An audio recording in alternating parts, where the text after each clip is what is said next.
to the absolute dumbest wars in history. Let's go. Here are the dumbest wars ever fought in human history that you have never heard of. Yes. 1896, on the island of Zanzibar. Zanzibar. The British said, "Hey, that's mine," and made the island into a British colony. What? And the Sultan on the island became no more than a puppet of the empire, Bruh. meant to keep the peace with the locals. Why is there The British also said, "Hey, you guys have a lot of slavery here. That's not cool. Please get rid of it." Well, slavery is our island's main source of trade and economic growth, and abolishing it could negatively impact... Hey, I wasn't asking. All was going well until the puppet Sultan of Zanzibar was poisoned by his cousin, a guy named Khalid bin Bargash. Khalid wanted to be the new Sultan, and took over the royal palace. He really hated the British, and he also loved slavery, and he was also a world-famous kazoo player. I made that last one up because I had a kazoo sound effect I wanted to use. It's my video, I can do what I want. Bruh. Obviously, the British couldn't have this guy leading their colony, so they said, "Hey man, go kick rocks, or we'll declare war." I declare war. Son of a British. Khalid bin Bargash quickly defended the royal palace with 3,000 of his followers and some artillery. He was prepared to use everything he had to claim his rightful place on the throne. The British showed up to the scene with 5 ships from their Royal Navy: Okay. Raccoon, Thrush, Raccoon? Sparrow, St. George, and Philomel. Khalid also had a powerful navy, made up of his personal yacht and... Bruh. Oh, that's not good. "Cheerio, old chap," said the British. "You blokes can just surrender and we don't have to kill you. Like, it's cool, we can still be friends." You wouldn't dare to actually attack us. What are the what are Oh, we they would dare. even That's why we showed up with 5 naval battleships. You idiot. Bruh. What the? You wouldn't dare. Bruh. That hurt my ears. Bro Just did a 38 backflip. minutes after the war started, the war was over. The British implemented a brand new puppet sultan named Hamoud bin Muhammad, who wouldn't dare to oppose them. And thus, the shortest war in history happened, and it was really stupid. Speaking of wars, What? sponsorship jump scare! Bruh. Supremacy 1914 is a free-to-play online PvP strategy game where you can lead a real country into battle in World War I. They've Are you got tanks, artillery, fungus between your toes as you stand in trenches regretting your life choices. What? Too realistic. Forget that last part. You can build armies, manage your economy and resources, and declare war on your neighbors. I do that in real life. The most exciting thing about Supremacy 1914 today is the Heroes update. Bruh. Heroes are a new progression system that lets players unlock and level up. Okay, shut up. Meanwhile, you'll die of a venomous snake bite. You got. Means things on land will kill you. Blue means things in the water will kill you. Exclusive starter pack with all the perks listed on screen. Thank you to Supremacy 1914 for sponsoring this video. And now, back to the dumbest wars in history. Okay. The Great Evil War. What? The Ladies Great and Evil. gentlemen, Sorry for the welcome crying. to Australia. My younger Here's a brother's handy time. diagram for you. Okay. Green means things on land will kill you. Okay. Blue means things in the water will kill you. And the black outlines means that things on land and in water will kill each other, fighting over which one gets to kill you. Meanwhile, What? you'll die of a venomous snake bite you got earlier.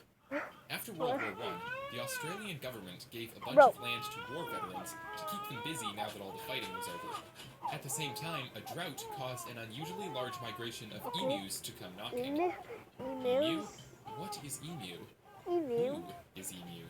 They're a Emu. species of discount velociraptors with the minds of army tanks on crack cocaine. What the? Standing at 6 feet tall with claws 6 inches long, they're fast, smart, loud, and it is most definitely not a phase, Mom.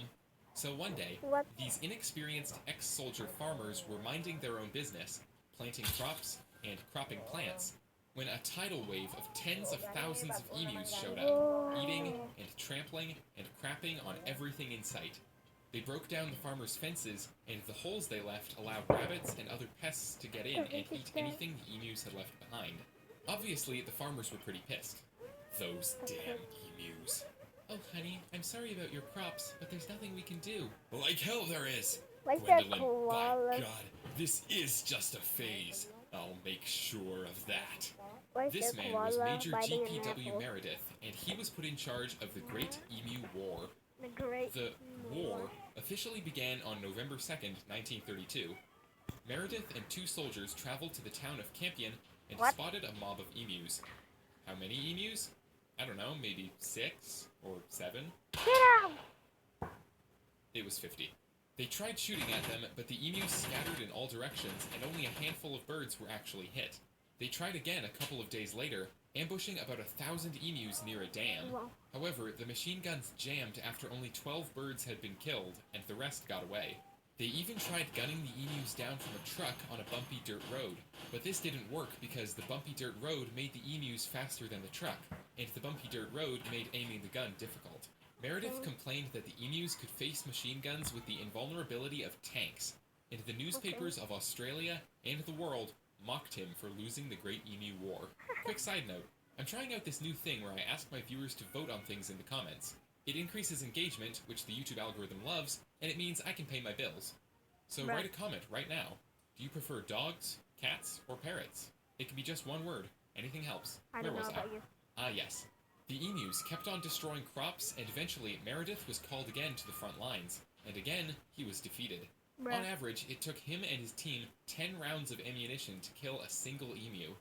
The government started offering bounties to anyone Bruh. who could kill an emu, and this is what finally turned What? the tide $10 of the in a war. Big Mac? In a What 6-month are you period in saying 1934, about? over 57,000 Wow. bounties were claimed. But what really solved the emu crisis in Australia wasn't stronger weapons, braver soldiers, or smarter tactics. It was the invention of a slightly better fence. Bruh. The moral of this story is that fighting isn't always the answer, and sometimes you just need to establish better boundaries. The War of the Golden Stool. this one's Look quite at this funny. flag. This is the flag of the Asante people of what is Asante now people? modern-day Ghana. That wacky-looking thing in the center is the golden stool, a symbol of national unity and royal authority. According to legend, the stool descended from heaven in a cloud of sparkly white dust and Okay. landed in the lap of the first Asante emperor, and it is believed to possess the very soul of all the Asante people, the living, the dead, and those yet to be born. Naturally, it's a pretty Bruh. important chair, and it's so sacred that no one, not even the Asante emperor himself, is allowed to sit on it. Okay. That part is important. In 1900, the British realized they hadn't conquered the Asante people yet. Hey, we should go conquer the Asante people. Bloody hell yeah, we should. Bloody So hell, they yeah, we conquered should. them What? and made them into a colony. They sent a guy named Frederick Hodgson to go to Asante and do some colonial administration. Whatever that means. When he showed up, this I don't happened. know. Hey guys, I heard you have this really cool sacred stool lying around here. I want to sit on it with my big white pimply British ass. What And then the I'm going to give it to the Queen, so she can sit on it with her big white pimply British ass. What Because the fuck she is your you ruler now. saying? Got it? Now, where's that stool? The Asante people said nothing in response. They just went home and started preparing for war. Obviously, Hodgson was an idiot. Some of you Yeah. watching this video are still little babies crawling on your hands and knees with little farts in I'm your not bellies, a and even you baby, know I'm that a you shouldn't try to 10-year-old. steal a sacred spiritual object from another culture for literally no good reason at all. Thousands of Asante warriors attacked the British colonials in their village, and 1,000 British men and several thousand Asantes died in the following War of the Golden Stool. The moral of this story is that you shouldn't try to stick your bum where it doesn't belong. Even after the war was over, the British kept looking for the Golden Stool for some reason. For 20 long years, they searched and searched, but the Asante people had hidden it well. You'll never put your dirty British butt cheeks on my sacred stool. What? Then in 1921, the Golden Stool was finally found by a group of African railroad builders. Okay. They stole the golden ornaments from it, and the Asante people sentenced them to death. But the British intervened and had them exiled instead. Thanks again to Supremacy 1914 for sponsoring this video.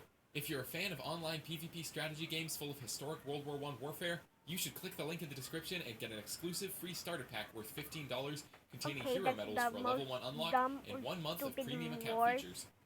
As in always, history. thank you very much for And watching. goodbye. My name is Alex.